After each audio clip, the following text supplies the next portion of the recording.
All praises to the Most High God of Abraham, Isaac, and of Jacob. And peace to everyone who is joining us on this program. Once again, this is the Fountain of Israel Bible Studies program. And we are going to round out this 4-part series of biblical Hebrew Israelite culture. Again, that's biblical Hebrew Israelite culture. And another brief recap.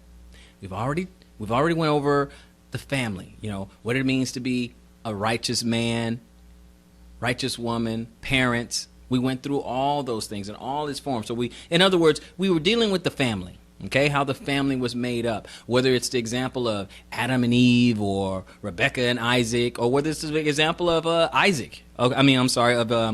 of Israel and Rachel and Leah, whatever, what we have to do as a family. In other words, you sleep with her, you keep her. You don't make a daughter of Zion a harlot. You take care of her. It's that simple. You be a man, you take care of her. As for the women, you be a Proverbs 31 woman, okay? You honor your husband. You take care of your household. You do what you need to do, okay? We take care of our responsibility as a family, okay? We looked at the children, that they should obey and honor thy parents. Okay, that is a commandment, not a suggestion. They need to do that. And then, of course, we close it out with community living. Okay, dwelling with one another. Okay, now part 3, we were talking about property rights and stuff, and how do we handle those type of things? Being charitable to one another, taking care of one another. We're dealing with those type of things, and we also dealt with the reason why the Lord have us to do all these things. Type of things, because we're supposed to be a royal priesthood, a holy nation. We looked at the dietary law. We looked at circumcision and our garments, everything. And so we start to understand that he's really trying to get a culture in us, that we're going to be a little bit different from the rest of the nations. So that's what we wanted to go through. Now we're going to finish up. We start dealing with, property. How's that settled? How's that handled? What happens? What about your land and your vineyard and things like that? Helping your brother who's failed by the way, or maybe lost something, or if someone loses something, you find it, take care of it. They come looking for it, you give it back to them. And we discovered that all this is simply instruction. That's it. So I encourage you not to let someone come to you and make you think it's burdensome, it can't be done, or it's just done away with. We don't have to do it. Don't worry about it. Okay? Now, we reduce that sentiment to just being nonsensical. It makes no sense to have to just do away with all these things that seem to be just fine. To do away with the things that got us in trouble in the first place. Because we wanted to ignore all these things. And it's for all of us to practice. So we're going to start over in Deuteronomy 23 and continue in our lesson. And this time we're going to focus on vows and oaths, okay, and swearing, minding our tongue. We have to be men and women of our word. That's part of our culture. What's wrong with that? What's wrong with just keeping your word?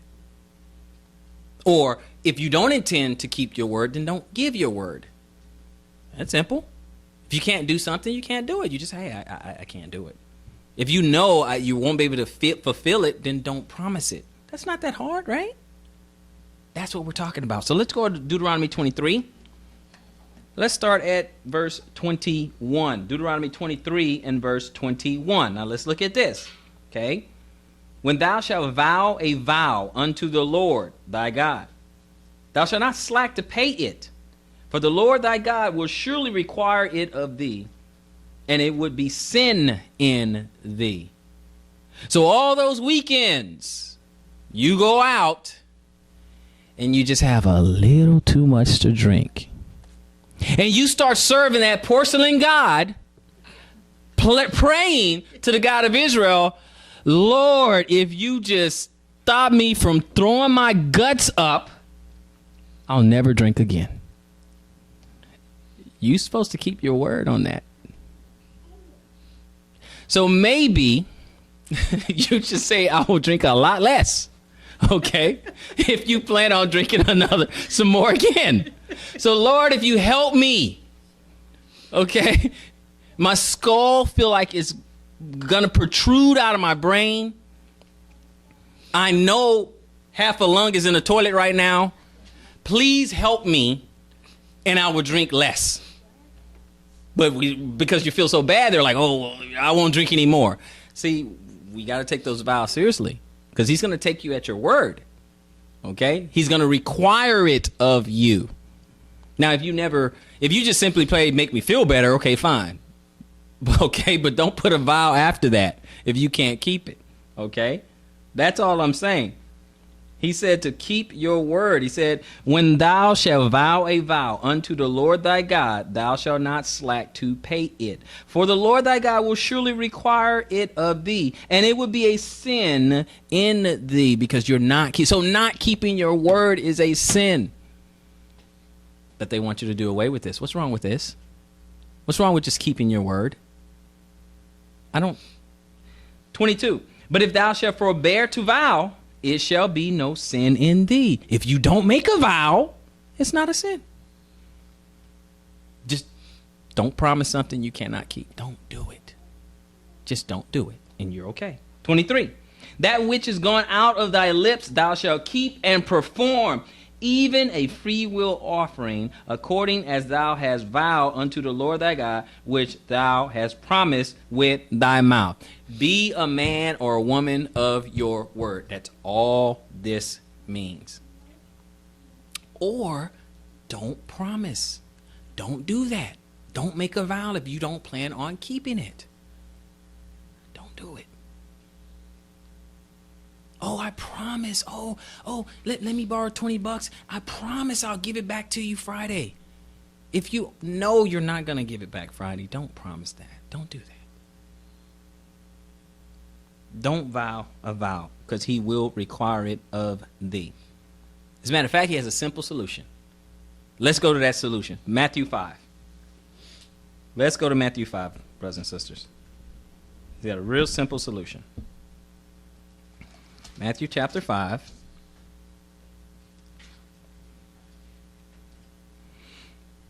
Matthew chapter 5, and then we are going to pick it up at verse 23.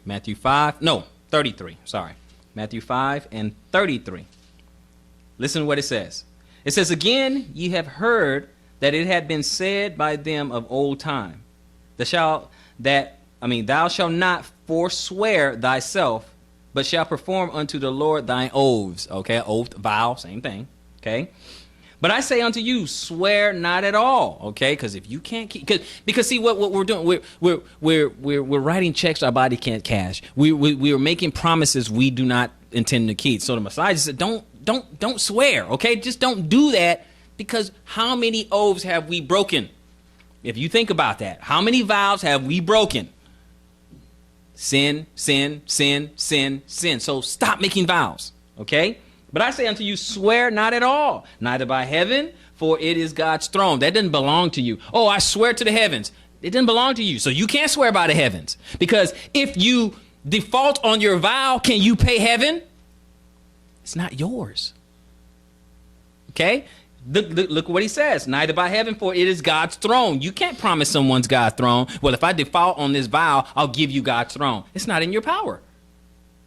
Okay? Because that's why it says, for it is God's throne. Nor by earth, for it is his footstool. You can't swear by the earth. You can't give anyone the earth. It's not yours either. Okay? Neither by Jerusalem, for it is the city of the great king. Capital K there in king.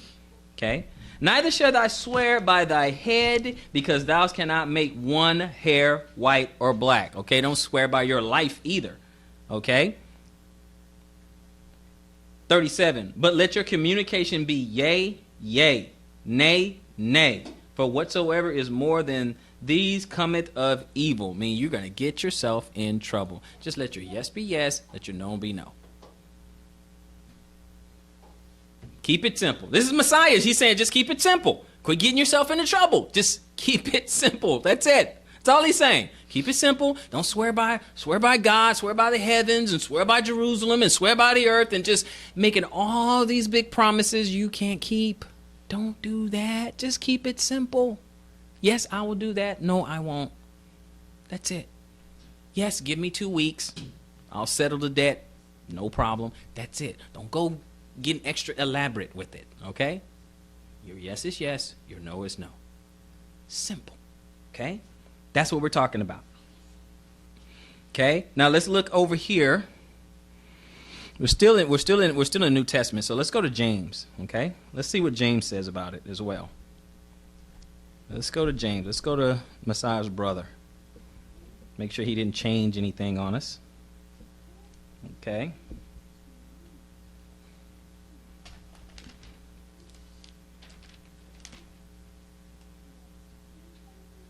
Okay, let's look at this. James 5. Let's go James 5. Okay, we're talking about oaths, vows, swearing, I swear to God, all that. Okay, let's look at this stuff. James 5, I want to pick it up at verse 10. James 5, verse 10. Okay, verse 10 says, "Take, my brethren, the prophets, who have spoken in the name of the Lord for an example of suffering, affliction, and of patience. Behold, we count them happy which endure. We have heard of the patience of Job, and have seen the end of the Lord, that the Lord is very pitiful," meaning he has mercy, "and of tender mercy." Okay, or he has pity on Job. "But above all things, my brethren, swear not, neither by heaven, neither by the earth, neither by any other oath. But let your yea be yea, and your nay be nay, lest ye fall into condemnation." Did he change anything that the Messiah said? He didn't change anything. He said the same thing, right? Didn't change anything. Just keep it simple. Quit swearing by this, swearing by that. Oh, I swear to God. Oh, on my mother's life. No, don't do that. You can't do that. Oh, man, on my child's life. Oh, I promise. Yes or no? Yes or no? Because you are falling into condemnation. Why? Because you are perpetually breaking vows you can't keep. Perpetually. He said, if you make a vow, I'll require it of you if you don't pay it, right? So that's why that's why Christ and James is saying, don't do that. That's why he's saying that. Don't just stop. Stop swearing, stop vowing and all that stuff. Just stop it. If you do, keep your word. Just if you make a vow, keep your word. Okay? That's what they're saying. Now, Exodus 20.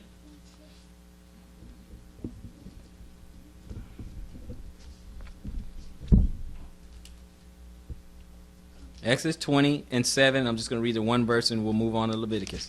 Exodus 20 and 7. Okay. Which simply says, y'all know this is in the Ten Commandments, but it just simply says, "Thou shalt not take the name of the Lord thy God in vain, for the Lord will not hold him guiltless that take his name in vain." Again, swearing by his name.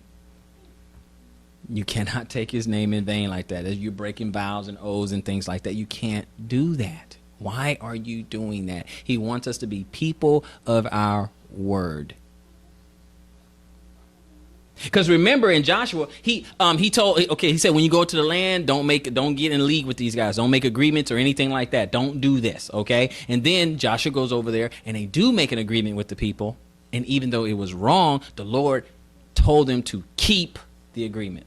Just because you vowed it. When you go look at that in Joshua. Just because you vowed. Now, I didn't want you to do it, but since you gave your word, you need to keep it. Even though I didn't want you to do it. So let's just be people, culture, heritage, culture. That's all my people, I want them to keep their word. You remember there was a time where they said, your word is your bond? That's what it's supposed to be about.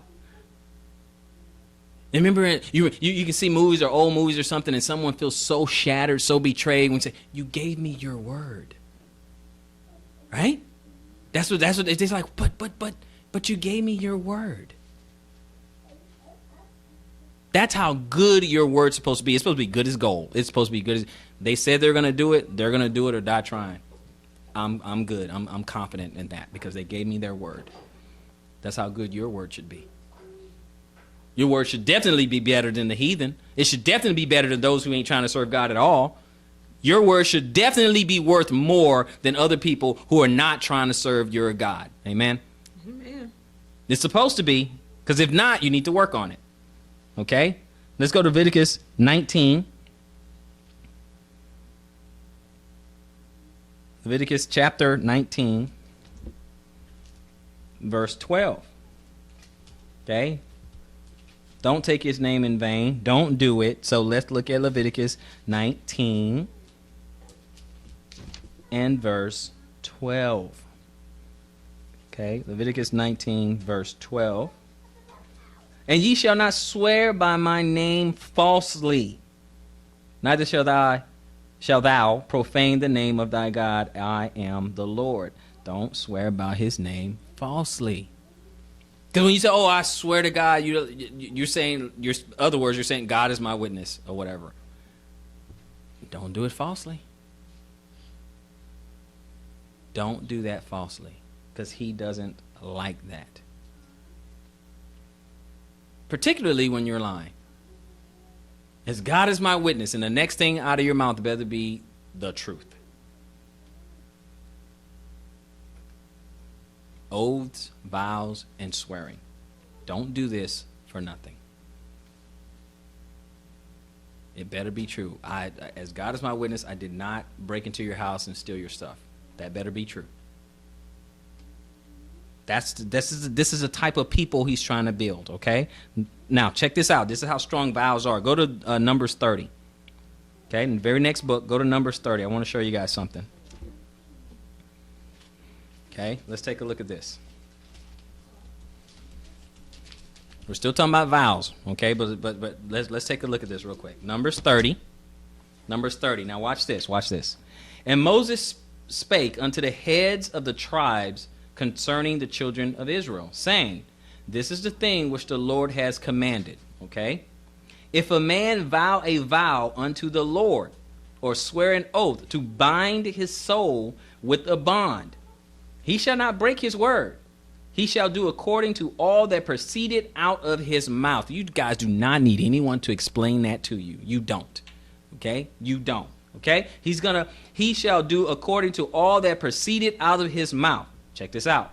And if a woman also vow a vow unto the Lord, and bind herself by a bond, being in her father's house, in her youth, okay, just a young girl, and her father hear her vow, and her bond wherewith she has bound her soul, and her father shall hold his peace at her, meaning he heard her vow this vow, she promised this unto the Lord, he heard it, but he doesn't say anything about it. Okay, then all her vows shall stand, and every bond wherewith she has bound her soul shall stand. Whatever she promised, it's going to stand. That's how it's going to be. This is a woman in her father's house. Okay, but look at the flip side of this. Verse 5. But if her father disallow her in the day that he heareth, not any of her vows or of her bonds wherewith she has bound her soul shall stand, and the Lord shall forgive her because her father disallowed it. That's how powerful it is. So if my daughter makes a vow unto the Lord or promises something, and I hear it, okay, and then I determine there's no way she's going to keep that vow. Okay, then I'm going to pray to God and say that vow is no good. She can't keep that. She's speaking out of term. She doesn't really know what she's agreeing to. And God, just don't ignore that. Just ignore that. Okay, that goes away because that's the power that he put on the Father. I didn't have to make that up. It's right there. You just read it. Okay, so that's the power and the responsibility he put on the Father. Now, if she makes a vow and she can't, I'm like, okay, well, that's what she's going to do. I believe she's going to do it. She keeps her word. That's it. It's stand. I don't say anything about it. I don't pray against it. I don't say anything about it. Otherwise, I don't rebuke that vow. It shall stand. Now watch this. And if she had at all an husband, okay, now she's not in my house. She has a husband. When she vowed or uttered out of her lips wherewith she bound her soul, verse 7, and her husband heard it and held his peace at her in the day that he heard it, then her vow shall stand, and her bonds wherewith she bound her soul shall stand.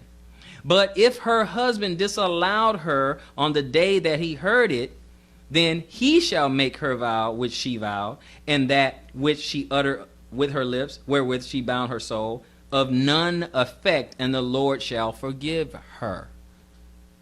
So the husband can take away the vow, and it will not stand. And you read this for yourself. That's the power and the response. This is the kind of people that he's trying to create. This is the type of people that he's trying to create right here. People of their word, and he still set up a protocol. The same one people want to do away with. The wife can't disavow a husband's oath of vow, whatever. She can't do anything. If he says he's going to do it, he needs to do it, or else he bears his sin. But the husband can take away the wives. That's the authority. That's how he set it up. Okay? That's how he set it up. Now, we're going to continue. Verse 9. But every vow of a widow and of her that is divorced, wherewith they have bound their souls, shall stand against her. So if you're a widow or you're divorced, hey, you're on your own. You make a vow, you got to keep it. You got to keep it. How many women say, Lord, if you get me out of this situation, fill in the blank. You better fulfill whatever you put in that blank. That's all I'm saying. That's all I'm saying. Okay? But every vow of a widow and her that is divorced, wherewith they have bound their souls, shall stand against her. 10. And if she vowed in her husband's house, or bound her soul by a bond with an oath, and her husband heard it, and held his peace at her, and disallowed her not. Okay, he didn't say anything. Then all her vows shall stand, and every bond wherewith she bound her soul shall stand. But if her husband had utterly made them void on the day he heard them, so whenever he discovered, oh, she made this vow, okay, or concerning the bond of her soul, shall not stand. Okay, let me make sure I didn't skip anything. Then whatsoever proceeded out of her mouth, out of her lips, concerning her vows, or concerning the bond of her soul, shall not stand. Her husband has made them void, and the Lord shall forgive her. That makes sense? 13. Every vow and every binding oath to afflict the soul, her husband may establish it, and her husband may make it void. We got to rise up. We got to be men. We got to be men and women of our word. And guys, we have to understand, okay? We need to pray with our wives, get in understanding, get into agreement, because this is a responsibility that most guys don't even know they have this responsibility. So we don't have to do anything. Well, they don't even know this is in there. Most people don't even know this is in there. Huge responsibility. You got to have the wherewithal, because I know sometimes, our women, they may have a hard time. They get depressed. They get upset. They get sad. They get lonely. They get whatever, okay? And then their emotions run high and low. We all know that, okay? The emotions run high, run low, and stuff like that. And they may make a vow out of emotion, and it may not be a good idea. That's fair? May not be a good idea because we got a little emotional, So the husband needs to have a level head and disallow that. It's like, okay, Lord, we're not going to do that. Don't do that, because she may be oh, Lord, if you just help me, I won't allow my husband to watch football and eat ribeyes. Wait, what? Wait, time out. Stop that. We're not gonna promise that. Okay? Time out. Wait a minute. She's just emotional, Lord. Don't listen to her. Okay? You don't want to do that, but it's a huge responsibility. Okay? It's a huge responsibility. All right? Thank you guys on Sundays. So it's a huge responsibility, okay? So we gotta understand what we're doing, okay? So again, I'm at 14. But if her husband altogether hold his peace at her from day to day, then he established all her vows. It means, he may not even heard it the first day, You know, he may not have heard the first day she made that vow, but say 3-4 days go by, and then my wife says, you know, Robert, you know, I promised God that I would do X, Y, Z, whatever. If I don't agree with that, I'm going into prayer and I'm killing that. Okay, you see what I'm saying? That's what I'm saying. So that's what I say, in that day, from day to day, that kind of thing. Okay. So, but if her husband altogether hold his peace at her from day to day, then he established all her vows or all her bonds, which are upon her. He confirmed them because he held his peace at her in the day that he heard them. But if he shall anyways make them void after that he had heard them, so after he knows about them, then he shall bear her iniquity. So it's going to be on her. These are the statutes which the Lord commanded Moses between a man and his wife, between a father and his daughter, being yet in her youth in her father's house. Okay, you see the protocol now. Okay, it's just how he set it up. This is culturally, this is just the culture. So what exactly are they trying to throw away? Okay, it's just how it's set up. Okay, so that's what we're talking about there. So let's keep moving. Let's see how we're doing here on time. Okay, good. We're doing pretty good. All right, so let's go to Leviticus 25. Okay, Leviticus 25. And I'm going to read this in two different versions here, just for clarity's sake. So Leviticus 25, chapter 25. And I'm going to pick it up at verse 14. Okay. Leviticus 25, and I want to pick it up at 14. And 14 says this: and if thou sell... Okay, now we're moving away. I'm sorry, let me transition. We're moving away from vows and oaths and swearing and stuff like that. We got an understanding of that, okay?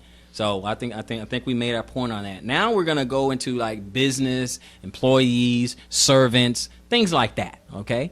Because we're covering everything. This is the kind of things that the Lord wants us to deal with, okay? So we're going to cover everything. So we're going to move into this direction of business, employees, and servants and things like that. So let's look at Leviticus 25 and 14. 14 says this: and if thou sell out unto thy neighbor, or buyest aught of thy neighbor's hand, ye shall not oppress one another. 15. According to the number of the years after the Jubilee, thou shalt buy from thy neighbor, because they're talking about the year of the Jubilee, though. And according unto the number of years of the fruit shall he sell unto thee. And 16. According to the multitude of years thou shalt increase the price thereof, and according to the fewest of years thou shalt diminish the price thereof. So it depends on how many years it is before the Jubilee is coming up. Okay, is where you set your price. Shall increase the price thereof, and according to the fewness of the years, thou shalt diminish the price of it. For according to the number of years of the fruit doth he sell unto thee. Okay, now what I'm gonna do, just for clarity, I want to get a different version of it. I'm gonna read it right now. We're in the same spot. I'm just gonna get this other version right here. Because sometimes, we prefer the King James, but we also know that sometimes the King James can be a little archaic. And I understood it, but I just want this to have a little bit of clarity here on what we can do. Okay. Now, it simply says this: when you sell something to or buy something from your fellow Israelite, your brethren, fellow citizen, you must not cheat each other. Don't defraud one another, okay? Deal fairly, okay? If I sell you something, obviously we know you buy something at wholesale, you sell it at retail, you're trying to make a little profit there. Nothing wrong with that. There's nothing wrong with that, okay? But I don't want to defraud you, okay? If the fair or suggested retail price is $50 and I'm asking you for 175, that's outrageous. That's outrageous, okay? I'm not dealing fairly with you, okay? If you could buy for 50 and I'm trying to sell it for 175, that's outrageous, okay? You don't want to be outrageous. A couple bucks here and there, whatever, but you just don't want to be outrageous, okay? Okay, so when you sell something to or buy something from your fellow Israelite, citizen, brethren, you must not cheat each other. You will buy from your fellow citizen according to the number of years since the Jubilee, okay, talking about the Jubilee year. He will sell to you according to the number of years left for harvest. You will raise the price if there are more years, or lower the price if there are fewer years, because it is the number of the harvest that are being sold to you. Okay, that's what it's saying. That's just in the, in the Jubilee years coming up, that sort of thing. So let's go over to, okay, we're going to drop down to verse 35. Okay, I'm going to drop to verse 35 of Leviticus. Leviticus 25, verse 35. Let's look. And if thy brother be waxing poor, so he's growing poor, he's broke, and fallen in decay with thee, then thou shalt relieve him. You're going to help him. Yea, though he be a stranger or a sojourner, that he may live with thee. Okay, you're going to help him. Take thou no usury of him, or increase. You cannot charge him interest. Okay, but fear thy God, that thy brother may live with thee. So you're going to help, you're going to help your brother out, okay? 37. Thou shalt not give him thy money upon usury, which is interest, okay? You give him money, you give him $20, you're not going to say, okay, give it to me in 2 weeks and, you're going to owe me $30. You can't do that, okay? You can't do that. Nor lend him thy victuals for increase, okay? You can't take advantage of them. I am the Lord your God, which brought ye forth out of the land of Egypt to give you the land of Canaan, and to be your God. And if thy brother that dwelled by thee be waxing poor, and be sold unto thee, okay, so he's going to be your servant, thou shalt not compel him to serve as a bondservant, okay? So that means you're going to eventually, you're going to pay him, okay? But as a hired servant, basically you're going to pay him. He's not going to be a slave, and you don't pay him and take care of him. You're going to, your brother, fellow Israelite, you're going to hire him, okay? He's going to be a helper. Like if you took him in your house now, and maybe you got a lot of honeydew stuff, and you got to, trim the hedges and mow the lawn and clean out the gutters and all that, he can help you with that stuff. You pay him. He's not your slave, okay? He's a hired servant. As a sojourner, and he shall be with thee and shall serve thee unto the year of Jubilee, okay? We don't know what year that is, so you don't worry about that part, because we don't even know what that is. When that is. And then shall he depart from thee, both he and his children with him, and shall return unto his own family, and unto the possession of his fathers shall he return. For they are my servants, which I brought forth out of the land of Egypt. They shall not be sold as bondmen, okay? Thou shalt not rule over them with rigor, but shall fear the Lord. So you're not going to take advantage of these people, okay? You're not going to do that. Rigor, hard bondage, being a taskmaster. You cannot, we can't do that, okay? Set apart people. See, we're different. See? Different people. Both thy bondmen and thy bondmaids, which thou shalt have, shall be of the heathen that are round about you. Of them shall ye buy bondmen and bondmaids. Moreover, of the children of the strangers that do sojourn among you, of them shall ye buy, and of their families that are with you, which they begat in your land, and they shall be your possession. Okay? But your brethren, no, you can't do that. Okay? And ye shall take them as an inheritance for your children after you. Okay, these are servants. To inherit them for a possession. They shall be your bondmen forever. Those, the strangers, everybody without, you can do that. But we don't have personal slaves right now, or bondmen right now. But you do have employees. But over your brethren, the children of Israel, you shall not rule one over another with rigor. Okay, you can't do that. Now, we know a whole lot of grafted in and stuff like that. We cannot do that. Okay, you can't treat them like that. And if a sojourner or a stranger wax rich by thee, and thy brother that dwell by thee wax poor, and sell himself unto the stranger or sojourner by thee, or to the stock of the stranger's family, after that he is sold, he may be redeemed again. One of his brethren may redeem him. So in this case, in context, an Israelite, if you have an Israelite brother who sold himself, he's poor, so I got to work, so I'm going to go work for the Romans or something. He can do that. But he sold himself for a time. But another Israelite can come along and buy him, basically buying his freedom back. Okay? That's how you're supposed to treat your family. Okay? And that he is sold, he may be redeemed again. One of his brethren may redeem him. Either his uncle or his uncle's son may redeem him, or any that is nigh of kin unto him of his family may redeem him, or if he be able, he may redeem himself. Okay, so he can pay back and he can redeem himself. And he shall reckon with him that brought him from the year that he was sold to him unto the year of the Jubilee. Which means, again, remember this Jubilee. See how everything stops at the Jubilee? Freedom, liberty. That's okay. That's what the Jubilee is. Okay, it's jubilation. Okay. And the price of his sale shall be according unto the number of years, according to the time of an hired servant shall it be with him. If there be yet many years behind, according unto them, he shall give again the price of his redemption out of the money that he was bought for. And if there remain but few years unto the year of the Jubilee, just a couple years away, then he shall count with him, and according unto his years shall he give him again the price of his redemption. And as a yearly hired servant shall he be with him, and the other shall not rule with rigor over him in thy sight. And if he be not redeemed in these years, then he shall go out in the year of the Jubilee, both he and his children with him. He's completely free at that point. If he makes it to the year of Jubilee, he's completely free. 55. For unto me the children of Israel are servants, and they are my servants, whom I brought forth out of the land of Egypt. I am the Lord your God. Okay? You don't want them to be slaves forever. Don't want you and I to be bondmen forever. We are able to get our freedom back. Okay? So, if that is clear, one I wanted to emphasize here, which 37.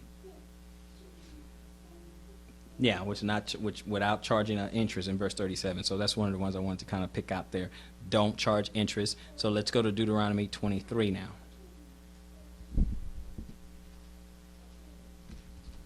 Deuteronomy 23.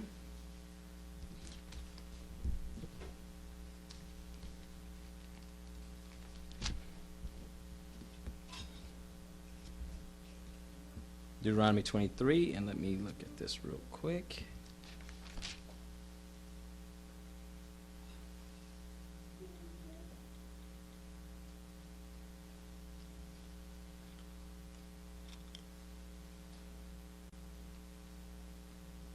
Okay, now, Deuteronomy 23. I went ahead and I took the liberty of just Googling usury, okay?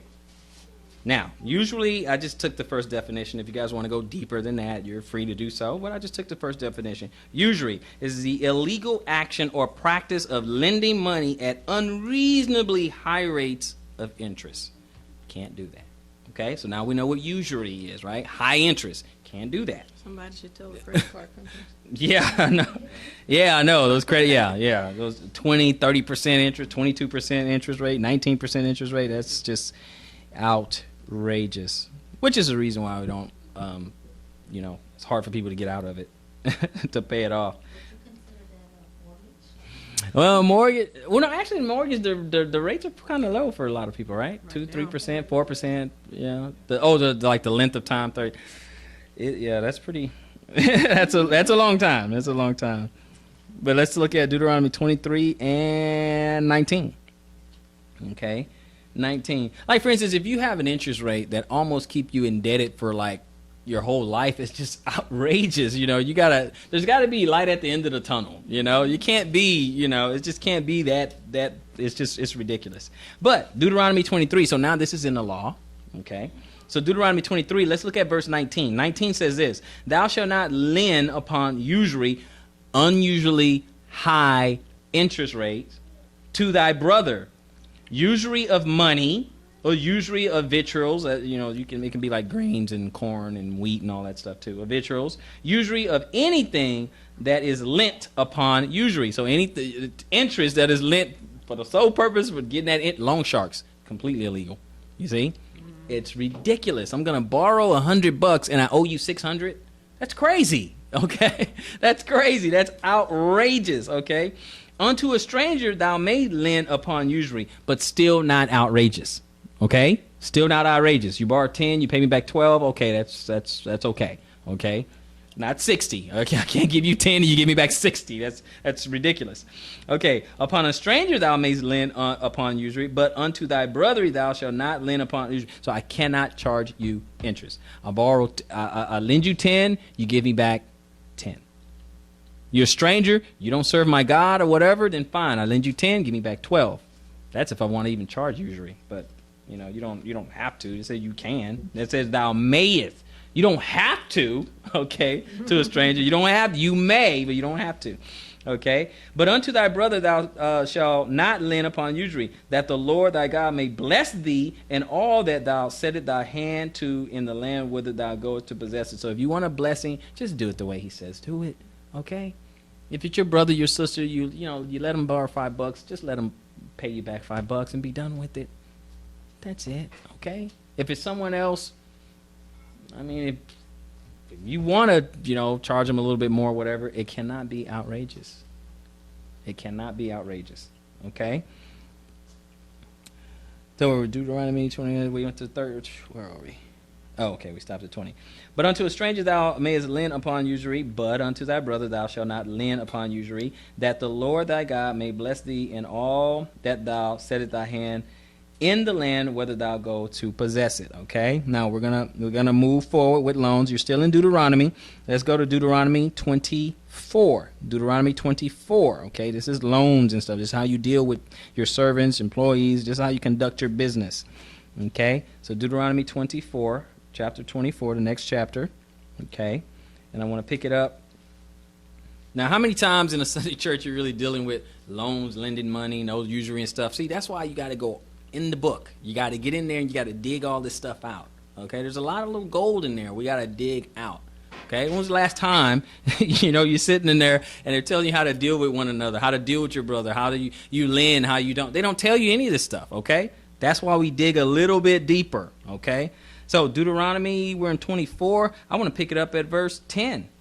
Okay, let's take a look at this. Deuteronomy 24 and 10. It says this: when thou dost lend thy brother anything, thou shalt not go into his house to fetch his pledge. So you can't come kick down the door and say, where's my money? Okay? thou shalt stand abroad, and the man to whom thou dost lend shall bring out the pledge abroad unto thee. And I'll read that in another version just a second. Okay? So that's what you do there. And if the man be poor, thou shalt not sleep with his pledge. I mean, you don't keep it. Okay? Sleep with his pledge. 13. In any case, thou shalt deliver him the pledge again when the sun goeth down, that he may sleep in his own raiment. Okay, so somebody like collateral. Okay, they might give you your jacket. I'll pay you back, but here's my jacket until that kind of thing. Okay, thou may sleep in his own raiment and bless thee, and it shall be righteousness unto thee before the Lord thy God. So if you do this, God's going to consider that righteous. But what I want to do, I'm going to look back at a version again. Okay, I want to look at Deuteronomy 24. Let's look at it one more time, because I like to do this for clarity's sake. Okay, so let's look at this. Deuteronomy 24. And I also got 10. Okay, Deuteronomy 24, 10 through 13. Now, let's look at this in plain English. Okay. When you make any type of loan to your neighbor, don't enter their house to receive the collateral. You must wait outside.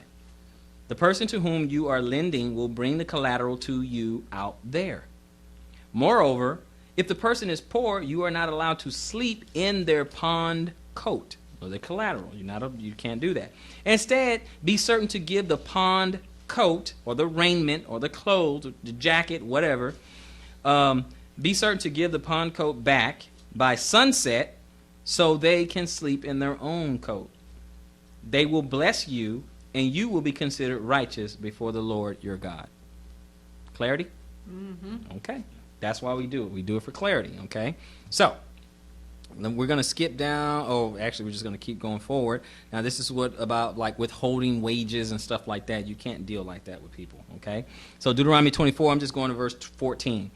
Thou shalt not oppress an hired servant. This is an employee, right? Okay. Thou shalt not oppress a hired servant that is poor and needy, whether he be of thy brethren or of thy strangers that are in thy land within thy gate. So it doesn't matter, Israelite or not, okay? At his day thou shalt give him his hire, neither shall the sun go down upon it, for he is poor and setteth his heart upon it. lest he cry against thee unto the Lord, and it be sin unto thee. So you hire a man to do a job. He comes over to cut your grass. You can't hold his money. Pay him. He comes. He's coming over there to paint your house or install a electric garage door opener or something. You need to pay him. Okay, you need to pay them. You don't need to withhold their wages and stuff like that. Now, obviously, at some businesses, if it's an employee, now this is a hired person, but if it's an employee or something, it's already agreed upon. I'm going to pay you every other Friday. Okay, that's agreed upon. Okay, that's understood. But a contractor, that's not necessarily understood, right? Okay, they want to be paid at the completion of their job when they're done. So that's what we have to do, okay? You can't withhold their wages or anything like that. And in some cases, an employee, if it is in your power to do so, because you know this particular employee is very poor, meaning they're working, they're busting their butt or whatever, but they're hungry, they're poor, they got hungry kids at home or whatever. If you can give them an advance on their, it's just an advance. If you can give them an advance on their paycheck, then if you can, do it, because the kids at home are starving. And he needs $80 out of his paycheck so he can get some food that night to pay them. Is that bad? Isn't that righteous before God? I mean, if he told you, you don't know. I mean, you don't know that if they don't tell you. But if he tell you that, well, I'm just, really can't wait to. I can't wait 2 weeks. I do what I have to do, but I got 2 kids at home, wife, and so you can give them an advance or go buy them some food, whatever. So don't withhold that way. See the kind of business practice that the Lord wants us to do. You see, different kind of people, little peculiar there. Okay, different kind of people. Now, thou shalt not oppress an hired servant that is poor and needy, whether he be of thy brethren or of thy strangers that are in the land within thy gates. At his day thou shalt give him his hire, neither shall the sun go down upon it, for he is poor, and setteth his heart upon it, lest he cry against thee unto the Lord, and it be a sin unto thee. Now, I'll look at it right here.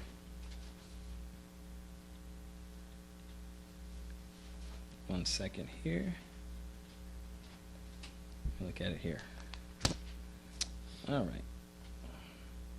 Don't take advantage of a poor or needy workers, whether they are fellow Israelites or immigrants who live in your land or in your cities. Pay them their salary the same day before the sun sets, because they are poor and their very life depends on that pay. And so they don't cry out against you to the Lord, that would make you guilty. Okay? Clarity. Now, we're Deuteronomy. Go up one chapter, go to Deuteronomy 25.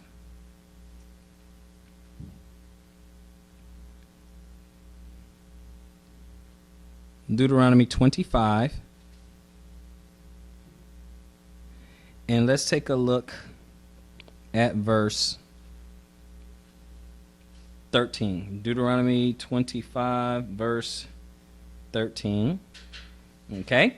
Let's look at this. Verse 13, we're going to do 13 through 16. Deuteronomy 25, 13 through 16. Thou shalt not have in thy bag diverse weights, a great and a small. You're not going to have different weights in accounting, okay? You can't cook the books, can't take advantage of someone, okay? Thou shalt not have in thy house diverse measures, a great and a small. But thou shalt have a perfect and just weight. A perfect and just measure shalt thou have, that thy days may be lengthened in the land which the Lord thy God given thee. Okay, so say sometimes we have goods and services, things like that, are sold by weight. Okay, so someone wants to buy 2 pounds of rice. Okay, and now I'm weighting the scales. Okay, I'm weighting the scales a little bit. I'm pouring in some rice, because in the grocery stores you can do the pinto beans or something and just scoop it out and weigh it or whatever. If the scale was if they manipulated the scales, okay, to make it a little bit heavier, you're getting a little less beans. They are being unjust to you. It's not fair. Okay, I'm buying 2 pounds, or I'm paying for 2 pounds, but I'm getting 1.5 pounds. That's not right. Okay, you got to have a just weight. We cannot take advantage of one another like that. Okay, that's what he means. We got to deal fairly with one another. Okay, it's just like if you go to the gas station or whatever, and it's digital or whatever, so we just trust that it is right and accurate or whatever. But if it's $2 a gallon and I'm only getting a half a gallon or 3/4 of a gallon for my $2, they're cheating me. They're cheating me. Okay? That's not a just scale. That's not a just weight. That's not, so we got to deal with each other righteously in that. That's the kind of people he wants us to be. Peculiar. Okay? Right. Now let's go to a couple of more places and then we're all done. Okay? So we are Leviticus 19. Let's go back to Leviticus 19. A few more places and we are done. Leviticus 19 and 35. 19:35. Leviticus 19:35 reads, "You shall do no unrighteousness in judgment, in mediard, in weight, or in measure. Just balances, just weights, a just ephah, a just hin shall ye have. I am the Lord your God, which brought thee out of the land of Egypt." It has to be just. "Therefore shall ye observe all my statutes and all my judgments and do them. I am the Lord." He wants us to be just be fair about it. That's it. Be honest about it. Okay? Let's go over here, Proverbs, real quick, and we're going to round it out in like 2 more verses, and we're all done. Okay? Go to Proverbs 22. Proverbs 22. 2 more places, and we're all done.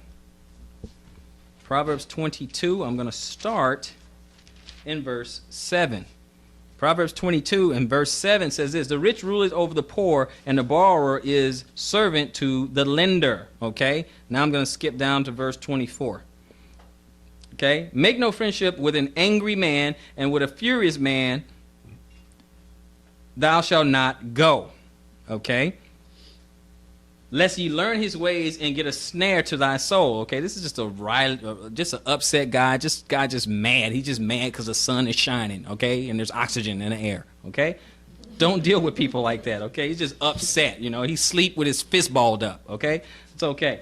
Be not thou one of them that strike hands. Okay, ready to fight, ready to just is just a difficult person, or of them that are sureties for debt. Okay. Don't get into debt, okay? "If thou hast nothing to pay, why should he take away thy bed from under thee?" Okay, so don't get in. They're saying don't get into debt, okay? Because whatever you have for collateral, they're going to come to collect. But why go into debt if you already know you can't pay it back? Okay, we're talking about business and employees and service and how do we do things. There's some wisdom in there if we dig it out, okay?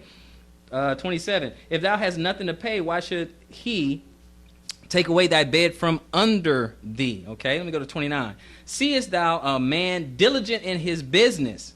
He shall stand before kings. He shall stand before mean men." Okay, because people are going to look at his counselor, a wise person. Okay, the average person, we have trouble. We're going to go to one last place, which is Luke 14. The last place we're going to be Luke 14. Okay, that's a wise man. Wise man, what? He understands the difference between assets and liabilities. Okay? Famous book years ago, Rich Dad Poor Dad, really broke it down and made it really, really, really, really simple. Okay? Made it really simple for us. Just understanding the difference between assets and liabilities. Okay? Want the simple definition? Assets put money in your pocket or preserve your wealth. Liabilities take money out of your pocket. That's it. So when we wonder, how do these lottery winners, they go broke in 2 years? How does athletes who get millions and millions and millions and millions of dollars go broke 2-3 years after they leave the profession? Because they buy liabilities, not assets. Because they buy a car or a boat or a house or 10 of them, and it costs money every month. But they bought nothing that puts money back in their pocket. Make sense? See, that's what we're talking about. So before we go to do something, we have to count the cost. So let's go to Luke 14. Luke 14 and pick it up. Luke chapter 14, and I just want to pick it up at 28. That'll close out the lesson right here. Luke 14:28. The Messiah was saying, "For which of you, intending to build a tower, sitteth not down first and counteth the cost, whether he have sufficient to finish it? Lest haply, after he had laid the foundation, is not able to finish it. All that behold it begin to mock him." Okay, they're saying, he couldn't get that done. Saying, this man began to build and was not able to finish. So he started this project, didn't count the cost, and he couldn't finish it. As that great philosopher Kevin Hart would say, he wasn't ready. He cannot finish it, okay?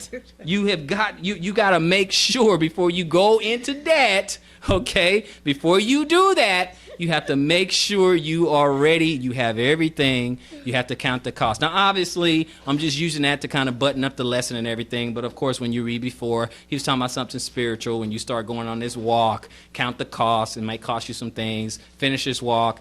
He that endureth to the end, the same shall be saved. That whole kind of thing. But I just wanted to pluck this out because we're talking about business practices and things. Don't just go run off in the debt all willy-nilly, okay? Because the borrower, okay, is a slave to the lender, right? Okay, with that, I hope you have been edified by this lesson. Until next time, search the scriptures, improve all things.